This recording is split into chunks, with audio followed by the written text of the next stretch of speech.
Boys சீசனோட எண்டிங்கில் butcher தன்னோட mind வாய்ஸான Joe சொன்ன மாதிரியே சூப்ஸ் யாருமே இருக்கக்கூடாதுன்னு சொல்லி அவர் போட்ட ஜெனசைட் பிளானை செயல்படுத்துறதுக்காண்டி கிளம்பிடுவார். இன்ஃபேக்ட் சொல்ல போனால் கடைசியில் அவரோட டீம்மேட்ஸால் கூட அவர் தடுக்க முடியாத அளவுக்கு புச்சர் மாறிடுவார்னு சொல்லலாம். இத்தனை நாள் அவர் இதை பண்ணாமல் இருந்ததுக்கு ஒரே காரணம் ரயன் தான். ஆனால் இப்போ ரயன்னாலே நிறைய பேருக்கு ஆபத்து இருக்குன்னு தெரிஞ்ச பிறகு இனி யார் நினச்சாலும் புச்சரை தடுக்க முடியாது.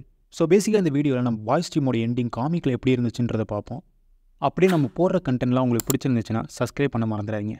ஸோ சீரிஸில் எப்படி புச்சர் கடைசியில் யாருக்குமே அடங்காத ஒரு ஆளாக மாறிடுவாரோ அதே மாதிரி தான் காமிக்லேயே இருக்கும். காமிக்கில் புச்சர் தன்னோட ஒய்ஃபோட டெத்துக்கு காரணம் ஹோம்லேண்டர் இல்லை அவரோட க்ளோனான பிளாக் நார் தான் தெரிஞ்ச உடனே பிளாக் நாரை கொடூரமாக கொண்டுட்டு தன்னோட ரிவெஞ்சை முடிச்சுப்பார். அதுக்கப்புறம் அவர் யோசிச்சு இதே மாதிரி வேறு யாருக்கும் ஆகக்கூடாதுன்னு சொல்லி சீரிஸில் வர மாதிரியே எல்லா சூப்ஸையும் கொல்லணுன்ற ஒரு பிளானை போட்டுருவார். சீரிஸில் ஆச்சு ரயன் கேரக்டரை வச்சு புச்சரோட இந்த பிளானை போட விடாமல் தடுத்துட்டு இருந்தாங்க. ஆனால் காமிக்கில் அப்படி யாருமே கிடையாது.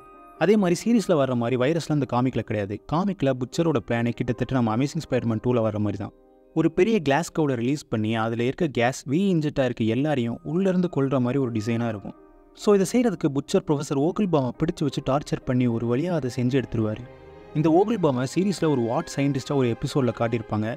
இவர் கிட்டத்தட்ட ஹோம்லேண்டருக்கு ஒரு ஃபாதர் ஃபிகர்லையும் ரயனுக்கு டெலிவரி பண்ணும்போதெல்லாம் சீரிஸில் இருந்திருப்பார். ஸோ காமிக்கில் புச்சரோட இந்த பிளான் பாய்ஸ் டீமுக்கு தெரிஞ்சதும் அவர் தீவிரமாக தேட ஆரம்பிச்சிருப்பாங்க. இப்படி ஒவ்வொரு ஆள் புச்சரை தேடிட்டு இருக்கும்போது தான் எம்எம் புச்சரை பார்ப்பான். எம்எம் புச்சர்கிட்ட இதெல்லாம் ரொம்ப தப்பு, உடம்புல இருக்க எல்லாரெல்லாம் கெட்டவங்க கிடையாது, உதாரணத்துக்கு என்னையே எடுத்துக்கோன்னு சொல்லிடுவார். ஆனால் அதை காது கொடுத்து கேட்குற நிலமையில நம்ம பில்லி இருந்திருக்க மாட்டார். ஸோ எப்பயும் போல் இந்த விஷயத்தில் 2 பேரும் சண்டை போட ஆரம்பிச்சிருப்பாங்க. எம்எம் நான் இருக்க வரைக்கும் இதை நடக்க விட மாட்டேன்னு சொல்ல புச்சர் அதுக்கு நீ இருந்தாதானு சொல்லி எம்எம் கன்ஃபியூஸ்டாக இருக்கும்போது அவரோட ஃபேஸ்லேயே ஒரு கிரெனேட் கன் எடுத்து பிளாஸ்ட் பண்ணி எம்எம் அந்த இடத்துல கொடூரமாக இறந்து போயிடுவார். அந்த சீனுக்கு ஃப்ரெஞ்சி அண்ட் கிமிக்கும் வந்திருப்பாங்க. எம்எம் பாடியை போலீஸ் ரிமூவ் பண்ணிட்டு இருக்கும்போது ஹியூகி ஃப்ரெஞ்சிக்கு கால் பண்ணியிருப்பான். ஆக்சுவலாக ஹியூகி இந்த விஷயம்லாம் தெரிஞ்சு அந்த ப்ரொஃபஸர் போய் பார்த்து எப்படியாச்சும் இதை நிறுத்தணும்னு சொல்லி அறிவுரை கேட்க போயிருப்பான். ஆனால் அங்கே போய் பார்க்கும்போது தான் ஹியூகிக்கு தெரியும் அங்கே எந்த எவிடன்ஸுமே இல்லாமல் புச்சர் க்ளீன் பண்ணிட்டான்றது. அப்படி ஹியூகி ஃப்ரெஞ்சிட்ட இங்கே எதுவுமே இல்லை நான் திருப்பி வந்தாருன்னு சொல்லிகிட்டே இருக்கும்போது ஃப்ரெஞ்சி ரூம்லேருந்து ஒரு பீப் சவுண்ட் கேட்கும். அது என்னென்னு ஃப்ரெஞ்சியும் கிமிக்கும் யோசிச்சுட்டு இருக்கும்போது அந்த சவுண்ட் ஒரு பேக்குள்ளேருந்து வரும். ஃப்ரெஞ்சி மெதுவாக அந்த பேக்கை திறந்து பார்க்கும்போது தான் தெரியும் அதில் புச்சர் ஒரு பாம்பை செட் பண்ணி வச்சுருக்கான்றது. புச்சருக்கு முன்னாடியே தெரியும் ஃப்ரெஞ்சியும் கிமிக்கவும் சும்மா இருக்க மாட்டாங்க, புச்சரோட பிளானுக்கு நடுவில் வருவாங்க. ஸோ இவங்களையும் போட்டு தள்ளிடலான்னு பிளான் பண்ணியிருப்பான் புச்சர். வெறும் 2 செகண்டில் அந்த பாம்பு வெடிக்க இருக்குன்னு தெரிஞ்ச உடனே நம்ம ஃப்ரெஞ்சியும் கிமிக்கவும் ஒருத்தர் நேராக பார்த்து அவங்க ஃப்ரெட்டை எடுத்துப்பாங்க. புச்சரெல்லாம் ஆனால் ஹியூகியை மட்டும் கொல்லவே முடியாது. அவங்களுக்குள்ளே சொல்லிக்க முடியாத அளவுக்கு ஒரு ஸ்பெஷலான ஒரு பாண்டிங் இருக்குன்னே சொல்லலாம். நம்ம சீரிஸில் கூட இறந்து போன புச்சரோட தம்பியோட பிளேஸில் தான் ஹியூகியை வச்சு பார்க்குற மாதிரி காட்டியிருப்பாங்க.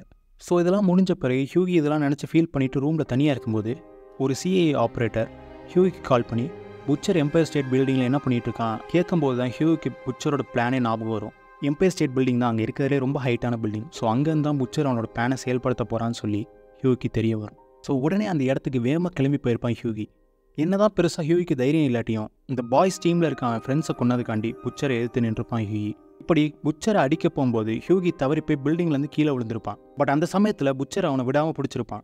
நான் ஆல்ரெடி சொன்ன மாதிரி ஹியூகி என்னதான் பண்ணாலும் புச்சரால் ஹியூகியை கொல்லவே முடியாது. ஸோ ஸ்லிப் ஆகி 2 பேரும் அந்த பில்டிங்லேருந்து அடிச்சு புரண்டு கீழே விழுந்திருப்பாங்க. ஹியூகியோட ஒரு கால் ஒரு வேலி கம்பியில் குத்தி கிழிச்சு விழுந்திருப்பாரு. புச்சர் அந்த பில்டிங் சைட்லேயே இன்னொரு ஓரத்தில் கீழே விழுந்து கிடப்பான். ஸோ இவங்க விழுந்த இடத்துல யாருமே இருந்திருக்க மாட்டாங்க. ஆனால் சிஏஏ புச்சரை தேடி வந்துட்டு தான் இருக்குது. ஸோ இவங்க விழுந்து கிடக்கிற இடத்துல சிக்னல் இல்லாத காரணத்தினால புச்சரால் அந்த பாம்பை செயல்படுத்த முடியாது. அவரோட ஃபோனும் உடஞ்சி போயிருந்திருக்கும். ஹியூகி வழியிலே கஷ்டப்பட்டு அங்கேருந்து இறங்கி வந்து புச்சரை பார்த்து ஏன் இதெல்லாம் பண்ணேன்னு கேட்கும்போது புச்சர் எனக்கு எதுவுமே முக்கியம் இல்லை சன்னு சொல்லிடுவார். அதோட புச்சர் எப்படி இங்கேருந்து தப்பிக்க முடியாதுன்னு தெரிஞ்ச உடனே ஜெயிலில் இருக்கிறதுக்கு செத்தரலான்னு சொல்லி அவங்க டீமை கொன்னதை சொல்லி ஹியூகியை வெறுப்பேற்றிட்டே இருப்பார் புச்சர். புச்சர் எல்லாரையுமே மேனிப்புலேட் பண்ணுறதுல ஒரு பெரிய ஆள்னு நமக்கு தெரியும். எப்படியாச்சும் புச்சரை கொல்லணும்னு சொல்லி ஹியூகியை ஒவ்வொரு வார்த்தையாக சொல்லி வெறுப்பேற்றிட்டே இருப்பான் புச்சர். ஆனால் அந்த எந்த வார்த்தைக்கும் ஹியூகி மடங்க மாட்டான். ஸோ எல்லாத்துக்கும் ஒரு படி மேலே போய் ஹியூகிட்ட உன் பேரண்ட்ஸ் நான் எவ்வளோ கொடூரமாக கொண்டேன்னு தெரியுமான்னு சொல்லும்போது ஹியூகி ஷாக் ஆயிடுவான். அண்ட் ஒவ்வொரு டீட்டெயில்ஸாக இவன் சொல்ல ஹியூகி ரொம்ப மேனிப்புலேட் ஆகி புச்சரை ஒரு கம்பியாலே குத்தி கொன்றுவான் ஹியூகி. இதெல்லாம் நடந்து முடிஞ்ச பிறகு தான் ஹியூகி அவன் பேரண்ட்ஸுக்கு ஃபோன் பண்ணி செக் பண்ணி பார்க்கும்போது தான் புச்சர் சொன்னது எல்லாமே போயின்னு தெரியும். இப்போது சிரித்த மாதிரியே புச்சரும் செத்துருவார். அதுக்கப்புறமா ஹியூகி சிஏயோடு சேர்ந்து கெட்ட வழியில் போகிற சூப்ஸை மட்டும் அழிக்க போராடிக்கிட்டே இருப்பான். அதோடு அவன் கொடூரமாக இறந்து போன அவன் பாய்ஸ் டீம் ஃப்ரெண்ட்ஸ்க்கு சிறந்த மரியாதையும் செலுத்திடுவான். ஸோ காமிக்கில் நம்ம பாய்ஸ் டீமோட எண்டிங் இப்படி தான் இருந்திருக்கும். ஆனால் சீரீஸில் சீசன் 5 இதெல்லாம் காட்டுவாங்களான்னு தெரில. இப்போ கமெண்ட்ஸில் உங்களுக்கு என்ன தோணுதுன்னு சொல்லுங்கள். சீசன் 5 எப்படி இருக்கும்? பாய்ஸ் டீமில் யாராச்சும் ஒருத்தவங்க இறப்பாங்களா மாட்டாங்களா? ஸோ உங்களுக்கு இந்த கண்டென்ட்ஸ்லாம் பிடிச்சிருந்துச்சுன்னா ப்ளீஸ் சப்ஸ்கிரைப் பண்ணிடுங்க. அது எனக்கு ஒரு மோட்டிவேஷனாக இருக்கும் இந்த மாதிரி கண்டென்ட்ஸ்லாம் போகிறதுக்கு. ஸோ அடுத்த வீடியோவில் பார்க்குறேன். அது வரைக்கும் பாய்.